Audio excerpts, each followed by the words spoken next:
I needed to provide you guys with some actual numbers on how strong pyrilutamide is. And the thing is, pyrilutamide has an IC50 number of 0.28 nanomolar.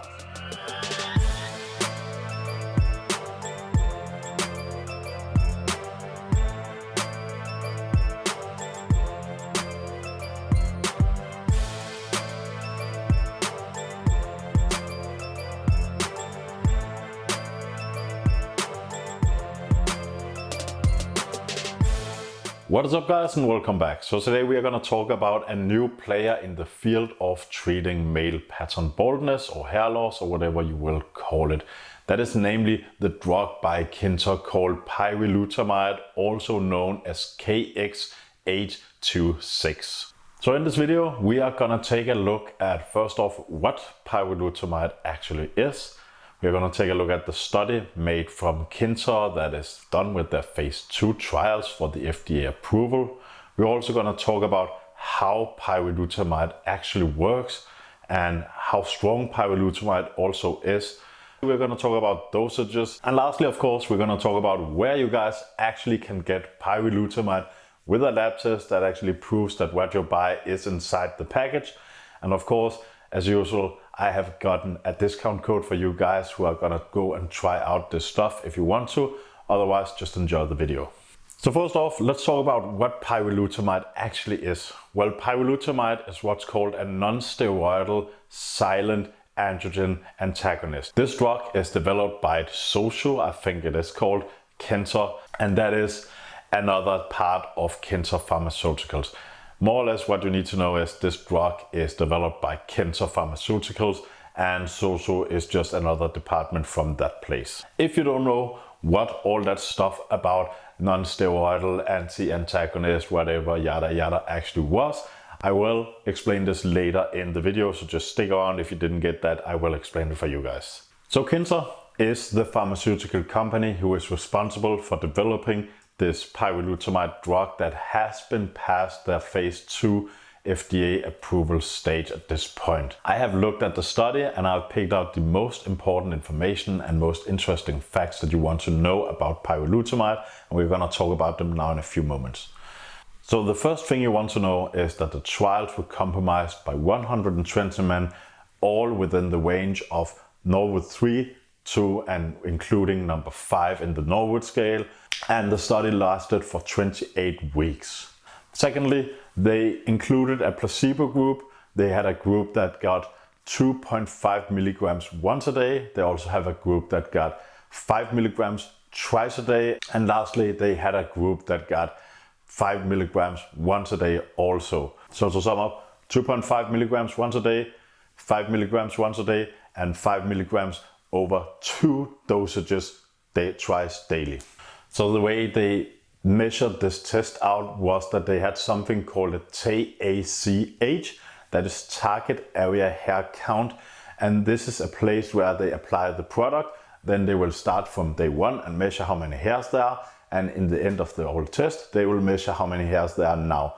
So in this study, they did the test on a 1 by 1 centimeter square. So after 14 days, they did a blood sample from all the participants. And the most interesting fact here is that the blood concentration of pyrilutamide were between 0.3 nanograms per deciliter up to 4 nanograms per deciliter per person. The next thing is that the metabolites from pyrilutamide ranged from 4 nanograms per deciliter up to 10 nanograms per deciliter, and that ain't a lot, guys, just to clarify that. Regarding safety profile, the only adverse problem they actually had with this drug were that 14% of the participants contracted some sort of dermatitis or irritation of the skin where it were applied. So this might be something that we have to look out for with this drug. It is pretty strong. My recommendation is that if you are using Androgen and you're already buying from these guys, well, they have something called a KB solution. This solution has emulsifiers in it that will help your skin to absorb it without being so irritated that fast. So the emulsifiers work by letting the skin uptake the drug faster and that way not be exposed to it for that long a period of time, and by that reducing the inflammation. The last thing that is the most important thing to know about this study is the best results were shown by the group that had 5 milligrams applied over 2 doses daily, and they showed a result above the average of an extra 15 hairs counted in the little square that I just described before.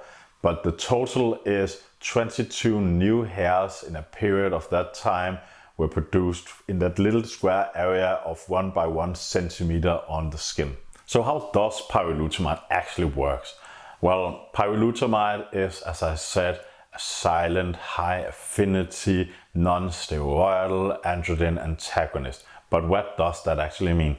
First off, the silent high affinity part is just fancy words just to describe how good it is, because it is good, but we can just skip those parts. The next thing is that it's non-steroidal. Well, we aren't using steroids at this point. I hope you're not. If you are, consult your doctors. It ain't my problem. I really don't care. Do what you do. Now, the thing is, it's non-steroidal, so we can just skip the steroidal part. If it were steroidal, we had to talk about that part, but it's non-steroidal, so that ain't a problem. And now the androgen antagonist part.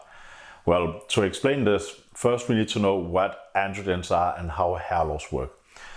Imagine that the thing that makes you lose hair is a little lock with a keyhole in it. When you turn that lock, it will make you lose hair. So the lock is here, as we call it, a receptor. A receptor works when you turn the lock with a specific key, and then it will activate. And the activation here will make you lose your hair on your scalp. Now, the key, on the other hand, is what's called androgens. So androgens go the key into the lock, which is the receptor. When you turn that lock, you activate the receptor, and well, in the end, you're gonna lose hair by this way. So what is an antagonist actually? Well, have you ever tried to open a door and you used the wrong key, but it actually fit the lock and it got stuck in the lock, but it couldn't turn? That is the exact same thing that an antagonist does to your receptor. It's a wrong key that won't turn the receptor, and it still fits and gets stuck in the lock. Now, if you replace the androgen key with the pyrilutamide key, it's gonna get stuck in the keyhole and the androgens can't do their work on your receptor and you won't lose hair. This is more or less how the whole antagonist thing actually works and how pyrilutamide in basics are gonna work by stopping your hair loss.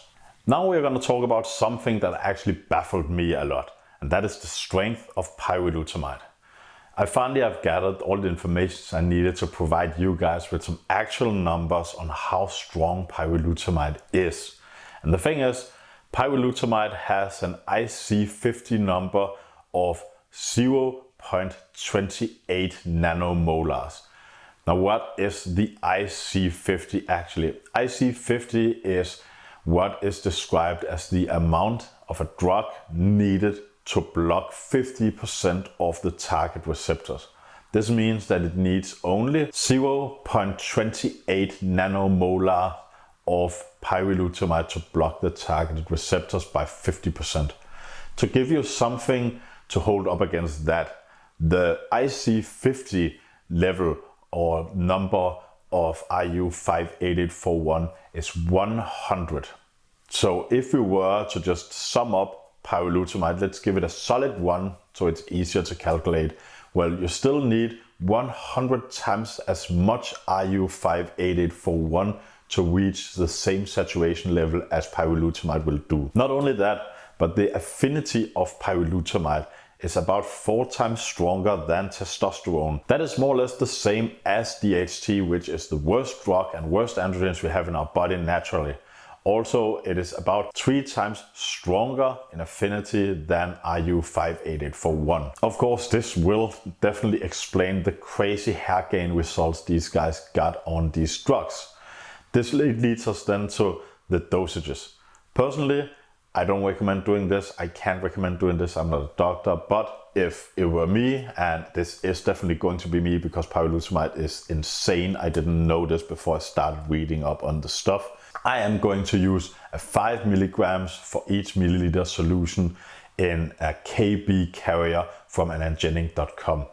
this way because I suffer from dermatitis. I'm hoping by using the KB solution that I can avoid most of the problems associated with this drug because it didn't have any other adverse side effects.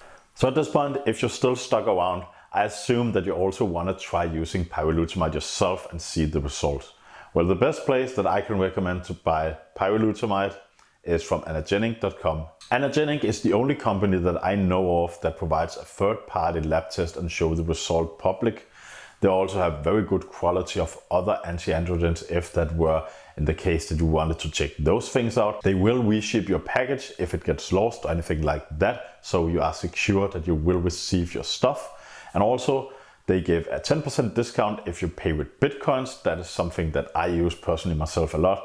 And also on top of that, if you use this code that they gave me, you can get another 10% off your order from Androgen.com. Now guys, that's 20% off in total you can get by using Bitcoins and my code up there. Safe shipping, lab test, everything else. Lastly guys, I know that I have been promising to do a lot of stuff and I'm having a lot of trouble keeping up with all the requests. I'm really sorry for those of you guys who feel let down by me not posting enough videos. I'm really trying to keep up with you, and I hope that you guys can forgive me for not fulfilling all the promises that I give. I'm trying to be a nice dude, and sometimes I write checks that my ass can't count for, so I'm sorry guys. I hope I'll see you in the next video. Until then, cheers.